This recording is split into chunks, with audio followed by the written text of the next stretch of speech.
Hello, everyone, and welcome back. I have to say, I've been really excited about the conversations that I've had of late. They have been incredible, insightful, and informative. And today is no exception. Today, we are going to discuss key strategies and mindsets that can help set students up for success. And my guest today is Dr. Eric Endlich. He has said that students with disabilities may have tremendous potential as well as exceptional needs. But to fulfill that potential in college, they need to be sufficiently prepared. Dr. Endlich is a clinical psychologist and founder of Top College Consultants, which helps neurodivergent students transition to college. Dr. Endlich is on the Learning Differences Neurodiversity Committee and Diversity, Equity, Inclusion Committee of the Independent Educational Consultants Association. He also co-manages a 2,400-member Facebook group, Parents of College-Bound Students with Learning Disabilities, ADHD, and ASD. Dr. Endlich is a professional writer and national speaker. He has been interviewed by Forbes, Business Insider, College Express, College Confidential, and U.S. News and World Report. And he is sharing important information with us today. Millions of kids struggle with learning, processing, and social emotional difficulties. These challenges interfere with their ability to reach their full potential. Dr. Karen Wilson is here to help. Her extensive background in pediatric neuropsychology and higher education have prepared her for this unique mission. Listen as she delivers content to inform, educate, and empower parents and educators. This will enable you to identify challenges that kids face and get them on the road to achieving their full potential. This is Diverse Thinking, Different Learning by Child Nexus. Hello, Dr. Endlich. Welcome to the podcast. Hi, Karen. Thanks for having me. It is so great to see you. I've been following you and your work on LinkedIn for a while. And sometimes when I do that, I feel like I know you already, but I don't. This is the first time you're meeting. Yeah. Well, it's great to meet you as well. Wonderful. You do such an incredible job of improving access to college for students who think and learn differently. It's the reason why I wanted to have you on the podcast. You wrote this fantastic article on how students with disabilities can thrive in college, which I will link to in the show notes. But I just think it's so important for families to have that information because I see kids who are younger and, we spend a lot of time preparing them to get through school and get that support early on. But then there comes a time when they're, approaching 12th grade, they're thinking about college, and you help families navigate that college application process and find ideal universities. Can you talk about that work that you do? Absolutely. Yeah. I'm looking to improve inclusion and equity for all kinds of diversity, whether it's gender diversity, racial diversity, neurodiversity. And my particular focus is on students who learn differently, but I recognize that many of them have additional challenges. It might be mental health. It might be LGBTQ issues. It might be economic challenges. So, I look at the whole person. But again, particularly focus on neurodivergent students, autistic students, those with ADHD, dyslexia, other learning disabilities, and how we can help them assess their college readiness, figure out, are they ready for college? And if they're not ready, what kind of steps should they be taking to get ready? Because a lot of these students have a variety of challenges like executive function, time management, procrastination, living skills, social skills. So we're kind of looking at how can they build their skills while they're in high school or in a gap year or college. How can we find colleges that are going to best support them and then get them through the application process to a successful finish line? Right. And I think a lot of parents kind of struggle with, is my child, my young person, ready for college? Should they take a gap year? Is college even the right place for them to be after finishing high school? How do you help parents decide on what is right for their child? Well, that's definitely important to look at as well. I don't take, I'm focused on helping kids apply to college, but I don't assume that all kids need to go to college. There's great career opportunities for kids who want to work with their hands, want to go into the trades. There's, the military track. There's lots of different pathways, and of course, community college, or getting some kind of certificate.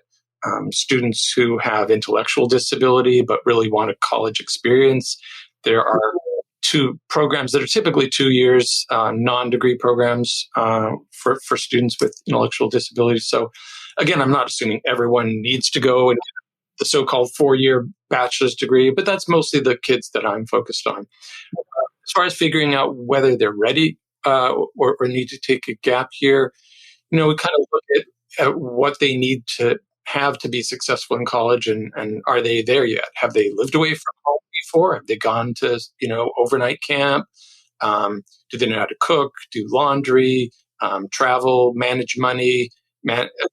Really, one of the most important things is managing their time, because one of the huge differences between high school and college, as you well know, is that you've got a lot more freedom in college, and you've got a lot more time on your hands that you need to start. You may have fewer courses. To a high school student, that might sound easy. Oh, I'm only going to take 4 classes instead of 7.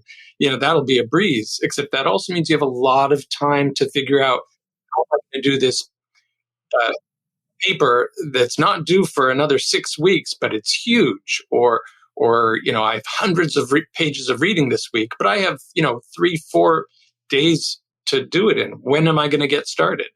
If students are good at disciplining and organizing themselves, that's great. But if they're not, if they're used to having parents or other adults hover around them and that's not done, then those are things they need to work on or get a lot of support for in college. Right. And that really speaks to that executive functioning that you mentioned, because so many of the students that we see who struggle with learning or thinking differences struggle with that executive functioning, which is directly tied to time management, how to manage that time and how to make sure you're not, sitting in your room, just playing video games. Most of the kids I work with have that, but not all of them. And that's why the college selection and process is so individualized, because you can't assume just because someone has a given diagnosis, let's say autism, that they have the same support needs as someone else with the same diagnosis.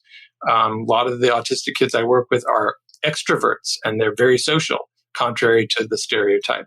Some of them can't manage their schoolwork independently. Some of them can. So the needs that they have in college can be very different. And some students with a diagnosis may not need any special support in college. That label, that diagnosis doesn't automatically mean you have to go to a college with a support program, but it might. And so I try to be very familiar with what's going on with the college autism support programs, the learning support programs for the students who do need them. Right. And that really speaks to really having an individualized plan, because like you said, even 2 students with the same diagnosis could have very drastically different needs and different support needs. We also know that graduation rates are lower for students with learning challenges, which is why it's so important that, they're prepared for what college looks like. Because it's, like you said, it's about managing your time.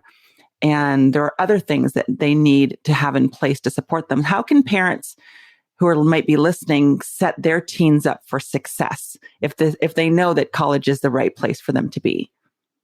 Well, yeah, just want to go back to the graduation point. That's a really big concern, the graduation rates, and I want to set kids up for success to not just get into college, but get out of college. In some communities, there's a lot of focus on prestige and getting into colleges with certain names. But just because you get in there doesn't mean that you'll be able to, that it's a good fit for you, or that that's the place that's going to help you graduate on time. So really important to look at, not just where can you get in, but where can you be successful. And then, of course, there's the whole, after college, getting a career. So some colleges do a better job of setting kids up with internships and, job placement and so on. But back to your question about, what parents can do.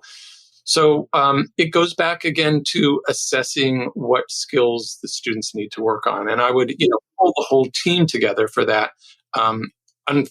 The school district should be building a transition plan for students who are on special ed plans, IEPs and 504s.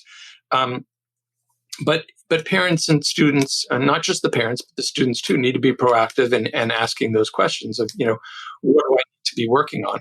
And to not wait until senior year to ask those questions, whether it's the school counselor, a private therapist, a neuropsychologist who evaluated the student. All of these people can give good input on, what is the student good at and what does the student need to work on. And of course, I'm also looking at what is the student good at, not just, where are their challenges, but, what is going to help them, what should they be focusing on that they can excel at. But you can also sort of go through the whole day. Think about, does the child pick themselves up in the morning? If not, can you get that in place before they leave high school? As parents aren't going to be there to do it in college. Do they make their own breakfast? Do they get their stuff ready for school? Do they get themselves to school on time? Do they, we talked about, managing homework. Do they do that independently?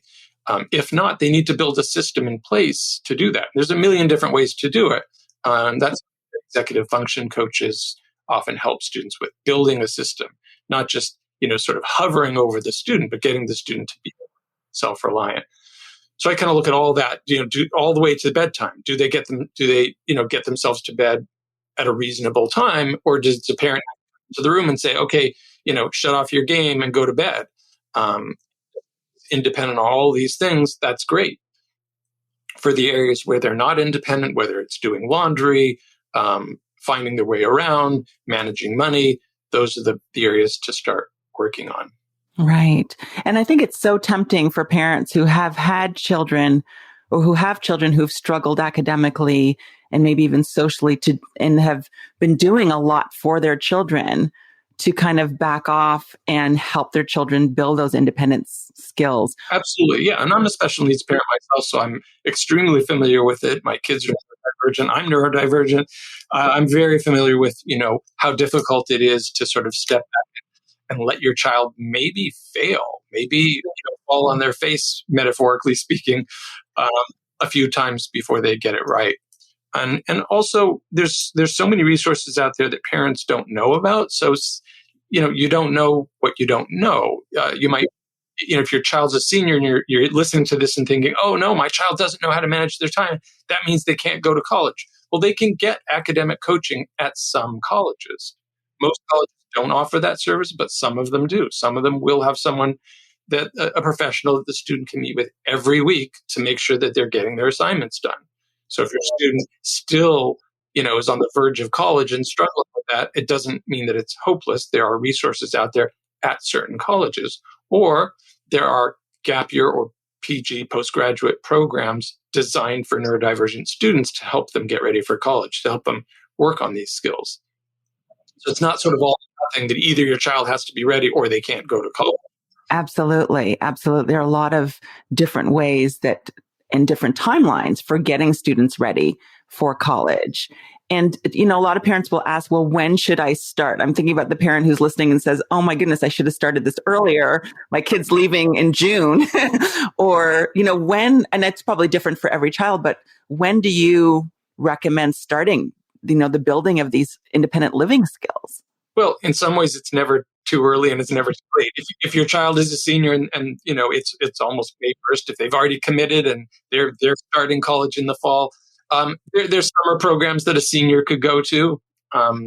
If they haven't committed yet, if they're on the verge, if they're a few days away, they could defer and take a gap year and do something during that year to build their skills. On the other end, so I work with kids at different years of high school. We don't really typically get into the college search process until junior year. Kids are stressed out enough by so many things as it is, whether it's schoolwork or the pandemic or other aspects. They don't need the added pressure of thinking about college too early. Now, if a kid is a sophomore and they want to start talking about colleges and touring them, that's fine. But typically we kind of hold that off until junior year. But that doesn't mean that they can't be working on these other skills. And if a parent, you have no idea how to do that, again, there's executive function coaches out there that you can hire to help your student with that. You can push back on the school district and say, my kid has real needs in this area and they're not really being addressed. There's a lot school districts can do. Some school districts are very proactive. In some cases, parents need to be kind of the squeaky wheel to get the service. Yeah. And I think a lot of parents don't think about executive functioning in terms of asking for that support if they need it, or even some of the more adaptive living skills. But I think it's good to have it on the radar of parents to be thinking about the differences and the needs of their students as they get older. There might have been, for example, kids with dyslexia where the focus really was on, improving those reading fluency skills. And now they may have, emerging executive functioning difficulties who maybe they were always there, but the focus was on reading. But now they have to be thinking about that as well. Yeah. And sometimes there's courses in high school that they can take that will help with living skills. For example, personal finance or financial literacy courses. Those can be really useful. My daughter took one when she was in high school, and she learned so much about, credit cards and bank accounts and um, various things that a lot of kids graduate high school without knowing much about. So, look for those courses, whether it's at the high school or in the summer. It's not all about kind of hiring a professional coach. That's just one avenue. There may be courses, some of the staff that are already in the picture, whether it's a high school counselor or other folks, may have a lot of expertise that you can tap. Right. And it seems that maybe even community colleges might even offer some of those courses as well. Community colleges are great in terms of offering good, applicable skills, courses that will teach you useful skills. And many districts have programs in place for students to do what's often called dual enrollment, where the student can take a community college during the school year while they're in high school and get high school credit and college credit. In some cases, students who've really taken advantage of these programs have actually graduated high school with an associate's degree too. So they're already halfway through college when they graduate high school, and they've just cut the cost of college in half by doing that. So it's beneficial time-wise, it's beneficial financially, and students can learn really useful skills. But again, sometimes parents and students need to self-advocate. Those programs, if you go onto the high school website, it might be there on the website, but your team may or may not have mentioned it to you. And especially if there's a course that the high school doesn't offer, if you're like, I really want to learn personal finance and it's not offered at my high school. Well, if it is offered at the local community college, you can often arrange for, a dual enrollment situation where you could take that and get high school credit too. Right. And that's a great option for many parents and to be thinking about. And one thing you just mentioned was self-advocacy. And I think, when we think about getting students ready, we think about those independent living skills that you mentioned, getting up in the morning, getting yourself to school, if that's something you can do, knowing when to kind of wind down at the end of the day, managing your own schoolwork without anyone having to prompt you. But self-advocacy is so important when students get for college, because you no longer have the parent who often, intervene on your behalf to support you. How important is that? It's incredibly important, but I want to mention something that I think comes even before that, and that is self-awareness. You need to know what you don't know. You need to know, what are you good at? And where are the areas where you're not as good? And we all have those areas. I'm very well aware of the things I'm not good at. I try to bring other people in my life to help with those things. And I'm not just talking about, are you good in math? Are you good in English? I'm talking about, are you good at making friends? Are you good at self-advocating? To your point, are you able to go up to your teacher and say, I'm really confused. Can I meet with you after class and talk? So know the things that you're good at, know the things you need to work on, and then, go to the next step, which is self-advocating, stepping up to get the help for the things that you're not good at. Whether that is academically, socially, emotionally, because you're going to need to do that much more in college than in high school. And this is kind of scary for some teens to hear. I was talking to a student yesterday about it, and they were a little, anxious when we got into it, but it's the reality. You will have to be more self-reliant to get the help you need in college. The great news is there's even more resources in college than there are in high school. There's so many resources available. There's your RA in the residence hall. There's your professors you can talk to in office hours. There's career the career center, the counseling center, the tutoring center, the disability services office. There's so many places you can go for help, but they're not coming to you. They're not going to knock on your dorm room door to say, oh, we see that you're struggling in class. Can we come in and help you? You have to realize, I think I need to get a tutor. I think I need to go see a mental health counselor. I think I need to talk to my professor. If you have that self-awareness and then you make that next step of self-advocacy, then you're really well on your way to succeeding. And I should also note with the self-advocacy, you have to be prepared to persist.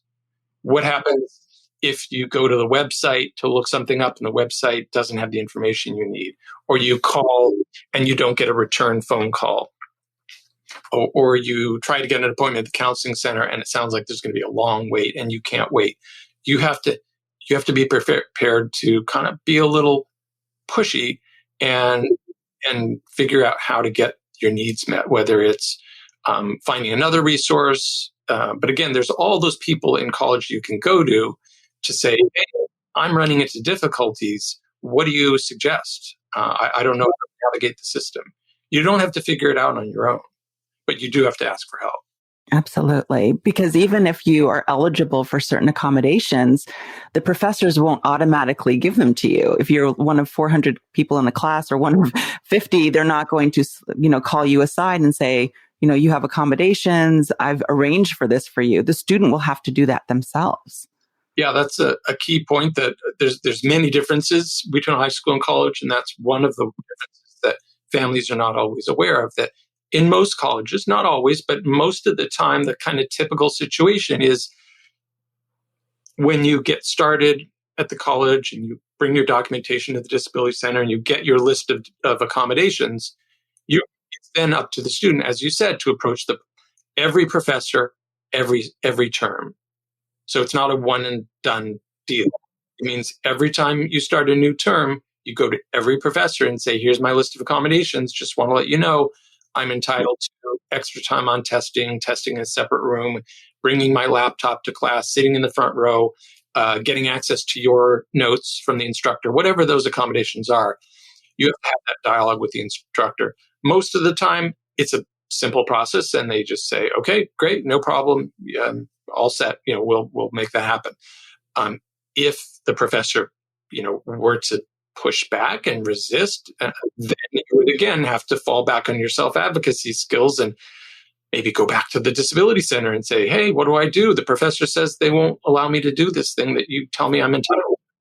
Yeah. And that's so important, because I think particularly when you talk about preparing for this step, many young people have not had the experience of having to persist in that way for themselves. Maybe their parents have persisted for them in, dealing with the school district and making sure their IEP has everything, maybe even, got the right evaluations for their students and the right support. But the students have not had the experience of having to persist themselves. And I'm really glad that you made that point, because I think that's really important.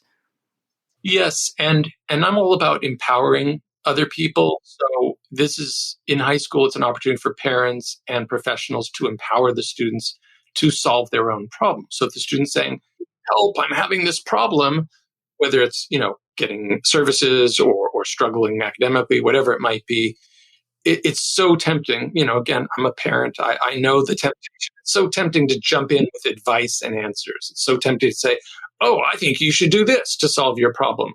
What about reflecting back to the student like, wow, that sounds really hard. What could you do about that? How do you think you might solve that? Do you have any ideas about what to do in this situation? Let's brainstorm together. Kind of just hit pause and give the student space to think. And the student may, with that space and encouragement, you're a smart kid. I think you can come up with some ideas.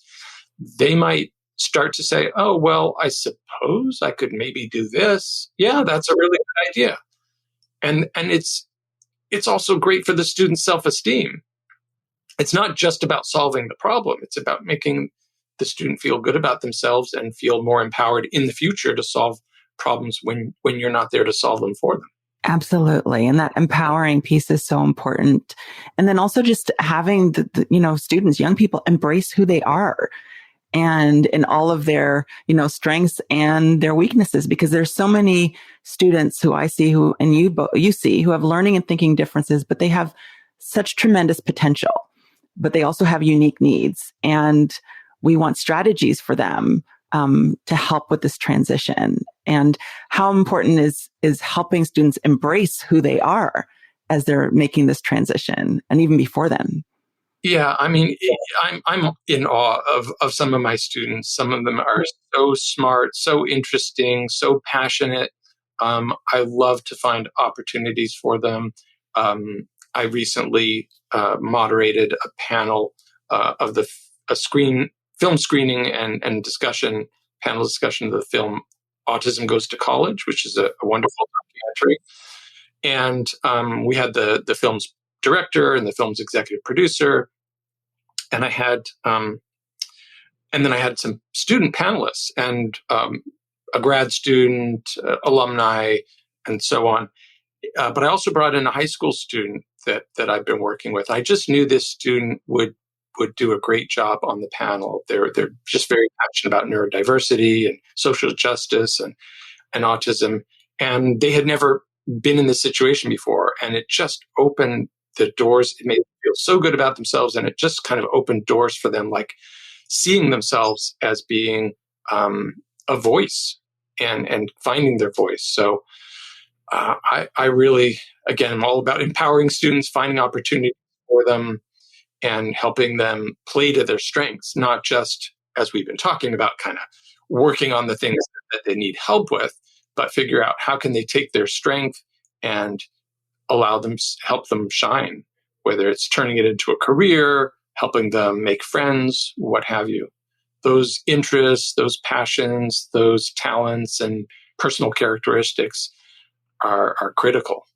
Absolutely. And embracing them for their uniqueness and their talents are so important, because I think, for parents, the focus has been so much on providing support. And these students, while they may have needed support, like you said, they have so many gifts and so many talents to share with the world. And they have to know that this is an opportunity for them to do that. And so they need, again, those self-advocacy skills will help with that as well, with sharing their value with everyone else. Yeah, I'm a clinical psychologist by profession, although I work as an educational consultant helping kids apply to college. My background is being a clinical psychologist, so I'm very familiar with the medical model. It's very pathologizing. For example, with autism, there's this notion that folks have special interests, and those special interests are described as a symptom that you're obsessed with this thing. You're obsessed with cars, and it's abnormal and it's pathological. But those obsessions can become careers, and there's so many examples of autistic adults who have made their special interests into a career, and they can be way better than neurotypical peers because they can focus so much energy and attention into that interest. Absolutely. Absolutely. And I think it's good. And that really speaks to the idea of community. You talked about bringing one of your students that you work with to come with you on the panel and seeing themselves in other panelists and other individuals in that community of people who are, rooting for young people and supporting them, but also challenging them and helping them to share their talents and their gifts with other people. That community seems to be important as well as we're thinking about this transition. Yeah. And on that topic of community, it's a very easily overlooked factor when you're looking for colleges. Parents are looking at where's the college located? How much does it cost? Maybe what is the prestige value of this college? How big is it? Students are also looking at, does it offer the major I want? How big are the classes? All these different factors, but it's so important to find your community, because if you find the college that checks all those boxes and you get there and you don't make any friends, you're going to want to leave. You're going to want to transfer after your first year or maybe your first semester to some place that feels friendlier, that feels like you can find your people and find a group that you can hang out with. So that is really important when you're assessing colleges. And that community doesn't necessarily make itself.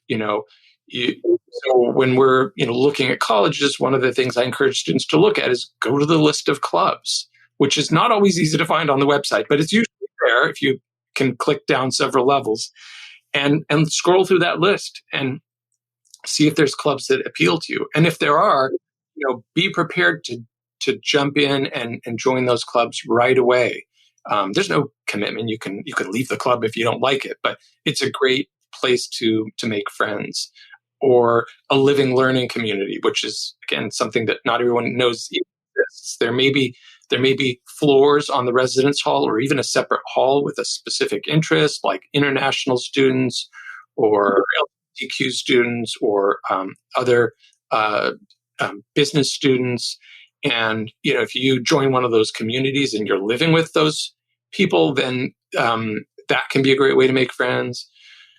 But you have to find that community. And if you don't, you're probably not going to be happy where you are. Right. And that also speaks to that persistence when you talk about scrolling down to find the clubs, starting that early to find out what would be a good fit for you. Yeah. I love the work that you do. I think it's just so helpful to so many parents, to so many young people. If parents and educators are listening to this podcast today and they want to get additional support about the work that you do and the resources that you've curated, what is the best way for them to connect with you and to learn more about the support you provide? Well, if you go to our website, Top College Consultants, topcollegeconsultants.com, it's pretty easy to navigate. You'll see buttons to set up a meeting, phone number, email address. They can also email me at Eric, ERIC, at topcollegeconsultants.com. And there's lots of free resources on the website. I'm well aware that not everyone can afford to hire a consultant. Most folks I know in the field do some pro bono work for families who can't afford it. But I put lots of free webinars, podcasts, articles, videos on the website, a list of autism-friendly colleges for folks who are not in a position to hire a consultant. So, it's kind of all about access and finding ways to help more students find the path they need to higher education. Absolutely. And I can't thank you enough for sharing this information, sharing your expertise, because I think you've probably, made parents think about some things that they hadn't thought about before. Some parents are going to get started on some things that they weren't thinking about yet, and others will be listening and realize that it's not too late for them to get started. So thank you so much for sharing your time with us today, for speaking, and I know our listeners are going to appreciate it. So thank you for all the work that you do in this space. I appreciate it. My pleasure, Karen. Great to be with you. Thanks so much for listening, and I hope you enjoyed this episode. You can find more resources at childnexus.com. You can search for articles, listen to podcast episodes, and search for providers who support children who learn and think differently. Thanks so much for listening. Thanks for listening to Diverse Thinking, Different Learning by Child Nexus. For more resources, visit us online at childnexus.com.